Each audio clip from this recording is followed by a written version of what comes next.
எல்லோரும் சில நிமிடம் அமைதியாக இருக்குமாறு கேட்டுக்கொள்கிறேன். அமைதி.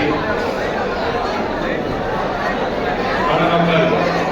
அதற்கு மீனாட்சி ராஜகணபதி அவர்களுடைய திருமணம் மிக சிறப்பாக அண்ணன் தோழர் மணியரசு மற்றும் அதிகமா அவர்களுடைய மகன் மற்றும் ஜெயமணி லட்சுமி ஆகியோருடைய மகன் மிக சிறப்பாக கட்சியினுடைய முன்னணி நிர்வாகிகள், கட்சியினுடைய தோழர்கள் எல்லோருடைய வாழ்த்துக்களுடன் மிக சிறப்பாக ஒரு புதிய வாழ்க்கையுடைய தொடக்கமான நாளாக மிக சிறப்பான ஒரு திருமணம் முடிந்திருக்கிறது. ஒரு புதிய வாழ்க்கையை தொடங்கக்கூடிய இடம் அண்ணன் மணியரசு அவர்களை பற்றி கூறும்பொழுது தலைவர் அண்ணன் திருமாவளவருடைய இந்த கட்சி முதலில் ஆரம்பிக்கப்பட்டதற்கு முன்பே இயக்கமாக இருந்த பொழுதே ஒரு இளைஞர்களாக ஆரம்பித்து சமூகத்தில் ஏற்பட்ட தாக்குதல்கள், சமூகத்தால் பிளவுபட்டு தனி மனித சுதந்திரத்திற்கு ஏற்பட்ட ஆபத்துகள் மூலம்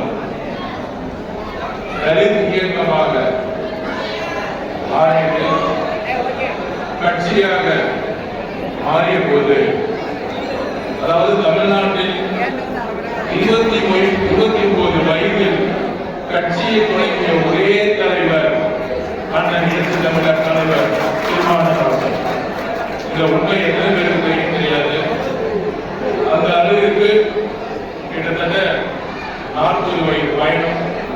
அந்த பயணத்தில் இருக்கக்கூடிய முன்னணி தோழர்கள், இருக்கக்கூடிய மாவட்ட செயலாளர்கள், இளைஞரணி செயலாளர், கட்சியுடைய முன்னணி பொறுப்பாளர்கள் எல்லோரும் ஒரே அவையில ஒரு சிறப்பான ஒரு குடும்ப விழாவில் பங்கெடுத்திருக்கோம். கட்சியுடைய முன்னணி நிர்வாகிகளுக்கு உங்களுடைய வணக்கம். முக்கியமா திருமண விழா இங்கே பொதுவாகவே எனக்கு முன்னணி தோழர்கள் அரசியல் பேசினாங்க. திருமண விழாக்களில் அரசியல் பேசலாமா அப்படிங்கிற ஒரு கேள்வியோடு திருமண விழாக்களில் தான் இன்று அரசியல் பேச வேண்டிய கால சூழ்நிலை உருவாகிறது. தந்தை பெரியார் அவர்கள் தன்னுடைய கருத்துக்களை சுயமரியாதை திருமணம் என்கின்ற ஒரு கருத்துடன் திருமணங்களில் பெண்களுக்கு ஏற்படக்கூடிய உரிமைகளிலிருந்து தொடங்கினார்.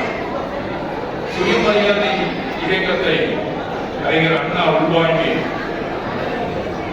முதலமைச்சர் ஆனவுடன் அதற்கான சட்டத்தை உருவாக்கினார். எல்லோரும் சமம்.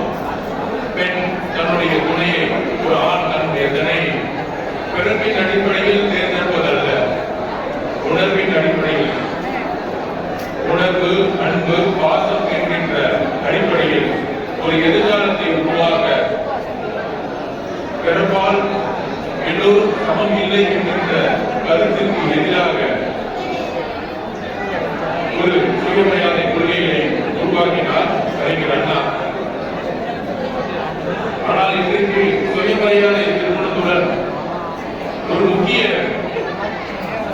சட்டத்தை நிறைவேற்ற வேண்டிய காலகட்டத்தில் நாம் இருந்து கொண்டிருக்கிறோம். ஆணவர்களின் என்கின்ற ஒரு முக்கியமான சட்டத்தை கொண்டு வரக்கூடிய காலகட்டத்தை, ஆணவ படுகொலை என்கின்ற காலத்தை நோக்கி நாம் சென்று கொண்டிருக்கிறோம். கடுமையான பாதிப்புகள் சமீப காலங்களாக நடந்து கொண்டிருக்கிறது. ஒரு பெண்ணோ ஒரு ஆணோ தன்னுடைய துணையை தேர்ந்தெடுக்கும் பொழுது மதமும் ஜாதியும் ஏழ்மையும் ஏற்றத்தாழ்வுகளும் கொண்ட ஒரு ஆணவம் தடுத்து நிப்பாட்டப்படுது. அங்கிருந்துதான் அந்த ஆணவம் ஒரே பிரச்சனை ஆதிக்கம். ஆதிக்கம் எங்கெல்லாம் இருக்கோ அப்படி என்னுடைய உணர்வு மேம்படுத்திட்டு அது மதமாக இருக்கலாம், ஜாதியாக இருக்கலாம், மொழி பெரும்பான்மையாக இருக்கலாம், இனமாக இருக்கலாம், ஆண் பெண் என்கின்ற ஒரு சமத்துவமின்மையாக இருக்கலாம், அமெரிக்காவில் நிறத்தின் அடிப்படையாக இருக்கலாம். அந்த ஆதிக்க மனப்பான்மையை தூக்கி எறியக்கூடிய அரசியலை தான் நாங்கள் உருவாக்கி கொண்டிருக்கின்றோம். அந்த ஆணவ படுகொலை சட்டம் மிகப்பெரிய வலிமிக்கதாக அதிகமாக நடக்கக்கூடிய ஒரு காலகட்டத்தில் நாம் இருந்து கொண்டிருக்கின்றோம். அதுக்கான விழிப்புணர்வு கல்வி நிலையத்திலிருந்து உருவாக்கப்பட வேண்டும். முக்கியமாக பள்ளி கல்வித்துறையிலிருந்து உருவாக்கப்பட வேண்டும். ஆண் பெண் என்கின்ற ஒரு உறவு மட்டுமல்ல, சமத்துவ சிந்தனையை பற்றிய சாதி மனப்பான்மையை தூக்கி எறியக்கூடிய, மத பெரும்பான்மையை தூக்கி எறியக்கூடிய ஒரு கல்வித்துறைகளை உருவாக்க வேண்டும். அதற்கான சட்டங்களை கடுமையாக அமல்படுத்த வேண்டும். தலித் அரசியல் என்பது ஒரு ஜாதிக்கான அரசியல், ஒரு மனித இனத்திற்கான அரசியல். எல்லோரும் ஜனநாயக பூர்வமாக, எல்லோரும் பல கருத்து உருவாக்கங்களை, வலதுசாரி இடதுசாரி என்கின்ற கருத்துக்களை பேசக்கூடியவர்கள் கூட ஆணவ படுகொலை பற்றி பேச மறுப்பது இந்த சமூகத்தின் ஒரு மிகப்பெரிய துர்பாக்கியம். பெரியார் அவர்களும் அம்பேத்கர் அவர்களும் பேசிய எழுத்துக்கள் இன்றைக்கு ஆணவ படுகொலை என்றால் ஒரு கொலையுடன் முடிந்து பெறுவதல்ல. அந்த அளவிற்கு ஆணவ படுகொலைக்கான சட்டத்தை உருவாக்க வேண்டும். இங்க இருக்க முன்னணி தோழர்கள் சொல்ற மாதிரி அதிகாரம் எதற்கு? முக்கியமாக தலித் மக்கள், சிறுபான்மை மக்கள், இவர்களுக்கு அதிகாரம் எதற்கு? இந்த அதிகாரம் ஊழல் செய்வதற்கா, இல்லை அதிகாரத்துடைய பலன்களை அனுபவிக்கிறதற்கா? கிடையாது. 1000 வருடங்களுக்கு மேற்பட்டு இன்றைக்கும் ஒரு சமமாக, சமநிலையுடன் ஒரு வாழ்வாதாரத்தை உருவாக்க முடியும். ஒரு கல்வி நிலையங்கள்ல நம்மளுடைய ப்ரொஃபஷனல் எஜுகேஷன் சிஸ்டத்துக்குள்ள இன்னும் தலித் மாணவர்களும் மாணவிகளும் இன்னும் பெரிதாக சாதிக்க முடியல. முக்கியமா தலித் மக்களுக்கான பொருளாதார சுதந்திரம் இன்றைக்கு தமிழக அரசு தலித் மக்களுடைய நில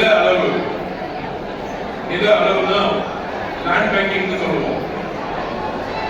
அந்த லேண்ட் பேங்கிங் நில அளவு எத்தனை 25% மக்கள் இருக்கக்கூடிய தலித் மக்களுக்கு எந்த அளவுக்கு பொருளாதார வலிமை, ஒரு விவசாயிகளாக எந்த அளவுக்கு நிலங்கள் சொந்தமாக இருக்கின்றது என்ற கணக்கை வெளியிட வேண்டும். பஞ்சமி நிலங்கள் சுமார் 10 லட்சத்துக்கும் மேற்பட்டு இருந்த பஞ்சமி நிலங்கள் எங்கு சென்றது? கமிட்டி போட்டு ரொம்ப வருஷமாச்சு. ஏன் கவர்மெண்ட் தரவுகள் இன்னும் வெளியிடல? அந்த தரவுகள் 10 லட்சத்துக்கும் மேற்பட்ட நில அளவுகள் தலித் மக்களுக்கு செலுத்த வேண்டிய ஒரு உரிமை, அது எங்கு மறுக்கப்படுகிறது?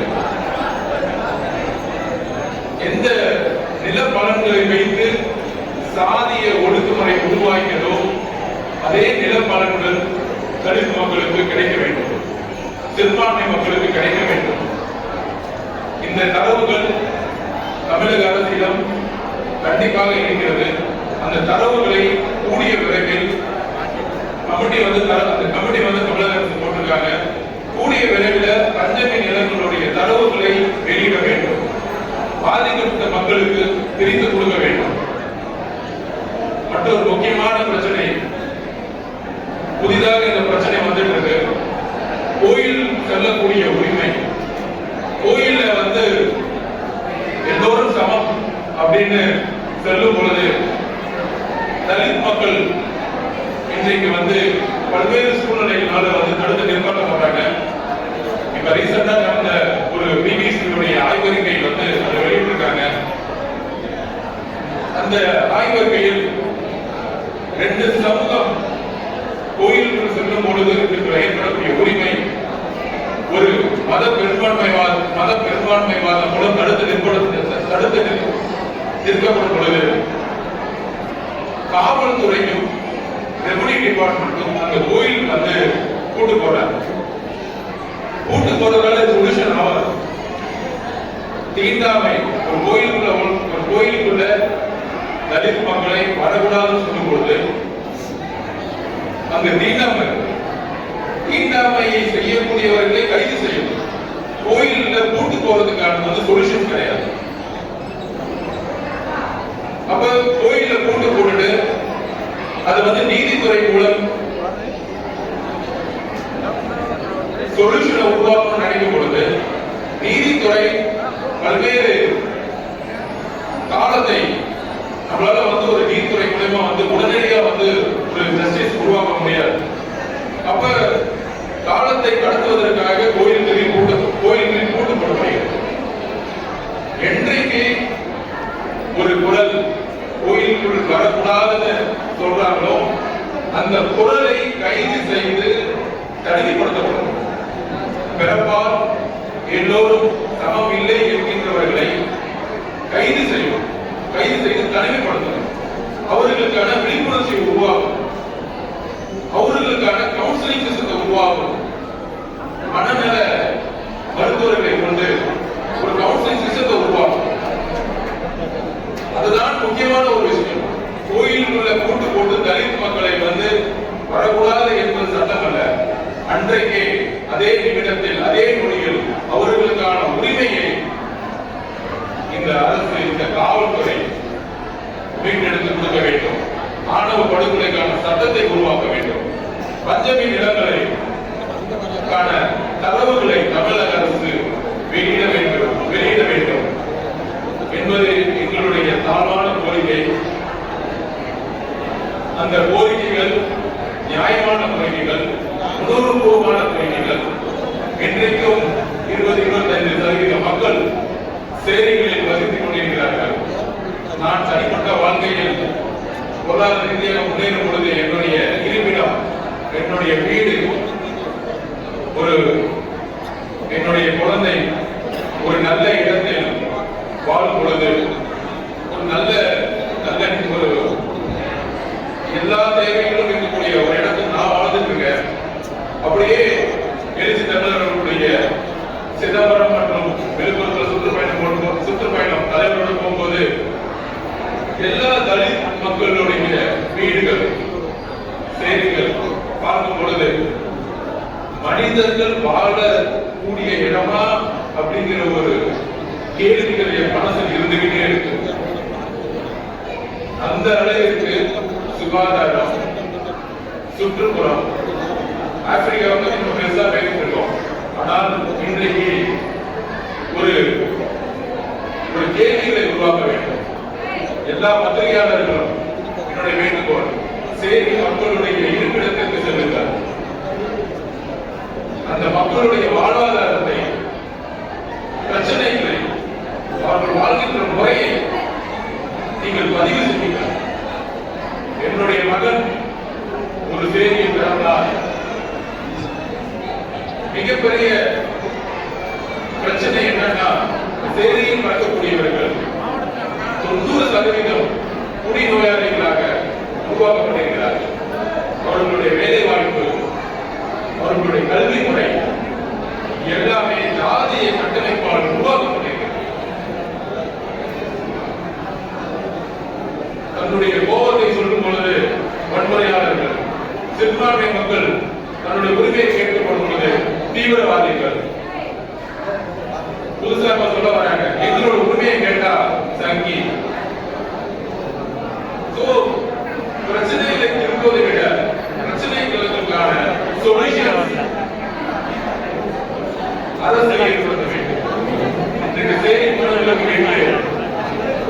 தனியாக வரக்கூடிய தமிழக அரசுடைய பட்ஜெட்டில் ஒதுக்க வேண்டும். அதனுடைய தரவுகளை ஒவ்வொரு 6 மாதமும் கவர்மெண்ட் தரவுகளை பொது பார்வையில் வெளியிட வேண்டும். எத்தனை செயலிகளை ஒழித்து எத்தனை வீடுகள் சேரி மக்களுக்காக கட்டி கொடுக்கப்பட்டிருக்கிறது, சேரி மக்களுடைய பொருளாதாரம், நில அளவு, ப்ரொஃபஷனல் எஜுகேஷன், எத்தனை மக்கள் ஆண் பெண் இருவரும் உயர்நிலை கல்வியில் சென்றிருக்கிறார்கள்.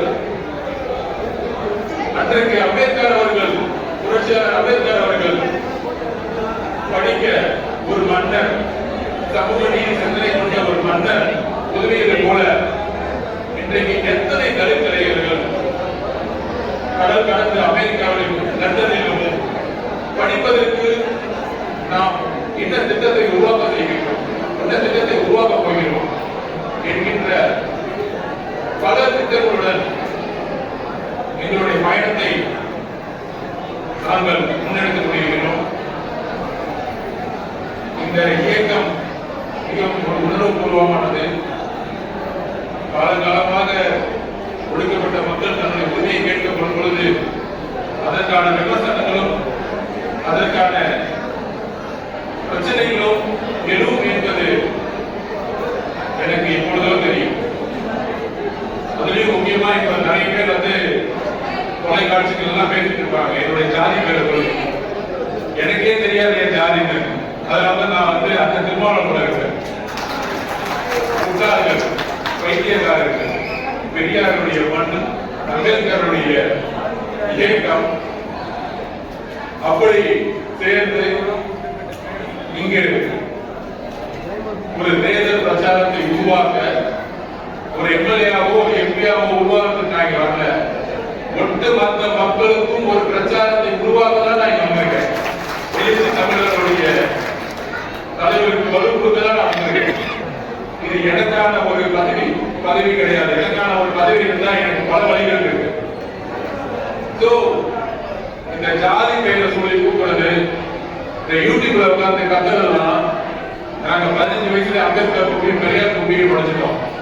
புரட்சியாளர் அம்பேத்கர் அவர்களுக்கு மேற்பட்ட விமர்சனம் யாரும் இந்த நாட்டில் வாங்கினது கிடையாது. அதையே நாங்க பார்த்திருக்கோம் அவருடைய வரிகள் இருந்து. இல்ல எழுச்சி தமிழர் தலைவர் திருமாவளவனுடைய பெரிய விமர்சனத்தை எதிர்கொண்டது யாரும் கிடையாது. அந்த விமர்சனத்துக்கு முன்னாடி இங்க தோழர்கள் சொன்ன மாதிரி கவலைப்படாதீங்க, அதெல்லாம் எந்த பிரச்சனை தான் இருக்கிறோம். எங்களுக்கு பிரச்சனை வரதுக்கு தான் நாங்க வெயிட் பண்ணிட்டு இருக்கோம். பிரச்சனை வந்தாலும் சொல்யூஷன் வரும். அமைதியா பொறுமையா இருந்ததுதான் போதும். நாங்க அமைதியா ரொம்ப வருஷம் இருந்துட்டோம், 1000 வருஷமா இருந்துட்டோம். பொறுமை பொறுமை பொறுமை. எங்களுக்கு வந்து இது கொள்கை கூட்டணி, அதிகாரம் எங்களுக்கு, இது அதிகாரத்துக்கான கூட்டணி அப்படின்னு சொல்லுவாங்க. அப்ப அதிகாரத்தை எங்களுக்கு கொடுத்துருங்க. அப்ப அதிகாரம் தலித்துவங்களுக்கு கொடுக்கணும். கொள்கை கூட்டணி அதிகார கூட்டணி அல்ல. அப்ப ஒருத்தர் மட்டும் நீங்க ஆளுநருக்கு பிறக்கல. எங்களுக்கான அரசியலையும் எங்களுக்கான பிரச்சாரத்தையும் எங்களுக்கு உருவாக்க தெரியும். அதற்கான மக்கள் மிகப்பெரிய எழுச்சியுடன் தலைவர் திருமாவளவன் இங்கே வந்து பயணம் பண்ணிட்டு இருக்கோம். கண்டிப்பா ஜனநாயக பூர்வமாக எங்களுடைய கருத்துக்களை, எங்கள் மக்களுக்கான கருத்துக்களை தைரியத்துடன், தேர்தல் அரசியல் உங்களுக்கு தான் தெரியுமா அப்படின்னு ஒரு கேட்ட ஒரு காலம் போய் தேர்தல் அரசியலை நாங்கள் எப்படி உருவாக்குவோம் என்று கடந்த 6 மாசமாக விடுதலை சிறுத்தைகள் கட்சி எல்லா தொலைக்காட்சிகளும் நம்ம ஒன்னா இருக்குன்னா எங்களுக்கும் பிரச்சாரத்தை உருவாக்க தெரியும். எங்க தலைவருடைய அண்ணன் எழுச்சி திருமாவளவனுடைய கனவுகள் கூடிய விரைவில் நிறைவேறும். எல்லா விதமான அதிகாரமும் சட்டமன்ற தேர்தலில் நிறைவேற்றப்படும். இங்க இருக்கிற எல்லா தோழர்களுக்கும் மிகப்பெரிய தியாக வரலாறு இருக்கு. இங்க அண்ணன் சொன்ன மாதிரி பல்வேறு நெருக்கடிகள் தான் காவல்துறையால் கைது நடவடிக்கைகள். இங்க இருக்கக்கூடிய ஒவ்வொருத்தருடைய கதைகள் கேட்கப்படும் பொழுது வரும்போதே சொன்னாங்க, மேலவளம் முருகேசன் அவர்கள் எப்படி படுகொலை செய்யப்பட்டார். ஆதிக்கம் மட்டும்தான் அதற்கு காரணம். அந்த ஆதிக்கத்தை உடைக்கிறதுக்கு தான் பொறுமையும் ஒரு கல்வியும் உருவாக்கிட்டு. இன்னைக்கு கோவத்துல ஒரு வன்முறைக்கு பதிலா கையில பேனா எழுதி அம்பேத்கரை கற்றுக் கொண்டிருக்கிறார். அந்த பேனாவோட நாங்கள் வேலை செய்ய ஆரம்பிச்சிருக்கோம். அந்த மாதிரி இருக்கக்கூடிய இயக்க தோழர்கள் 30 வருடம் 40 வருடம் கடினமாக அடிபட்டு விதிப்பட்டு பல்வேறு கைதுகள் ஏற்பட்டு குடும்பத்தை பிரித்து இந்த இயக்கத்திற்காக இந்த கட்சிக்காகவும் கடுமையாக தன்னுடைய உயிரை தவிர பல்வேறு காரணங்களை செய்திருக்கிறார்கள். எல்லாரும் சொல்ற மாதிரி இவர் இப்பதான் வந்தாரு, இவர் புதியவர். உணர்வுகளை சொல்வதற்கு அனுபவம் தேவையில்லை, உண்மையை சொல்வதற்கு அனுபவம் தேவையில்லை. குறிக்கோளை அழுவதற்கு தோழர்கள் எங்களுடன் இருக்கிறார்கள். அந்த மாதிரி இன்றைக்கு புதிதாக நான் வந்திருந்தாலும் தோழர்களுடைய ஒரு சப்போர்ட்டோட இந்த இயக்கத்தை ஒரு வலிமையானதாக எப்பொழுதும் அண்ணன் எழுச்சி தலைவர் திருமாவளவன் அவருடைய வாழ்க்கையில் பயணித்து நமக்கான குறிக்கோளை அடைவோம், நமக்கான பயணத்தை புரட்சியாளர் அம்பேத்கருடைய வழியில் பெரியாரவர்களுடைய வழியில் அடைவோம் என்று உங்களுடன் பயணத்தை தொடர்ந்திருக்கிறேன். நன்றி, வணக்கம். தினசரி நடப்பு நிகழ்வுகளையும் கல்வி, விளையாட்டு, அரசியல், வாழ்க்கை முறை, மருத்துவம், தொழில்துறை, சினிமா, பொழுதுபோக்கு போன்ற பல்வேறு நிகழ்ச்சிகளையும் உடனுக்குடன் காண கேப்டன் டிவி மற்றும் கேப்டன் நியூஸ் சமூக வலைத்தள பக்கங்களோடு இணைந்திருங்கள். உங்கள் வணிகத்தை கேப்டன் டிவி மற்றும் கேப்டன் நியூஸில் விளம்பரத்தின் மூலம் மேம்படுத்த விருப்பமா? உடனே கீழே கொடுக்கப்படும் எண்ணிற்கு தொடர்பு கொள்ளுங்கள்.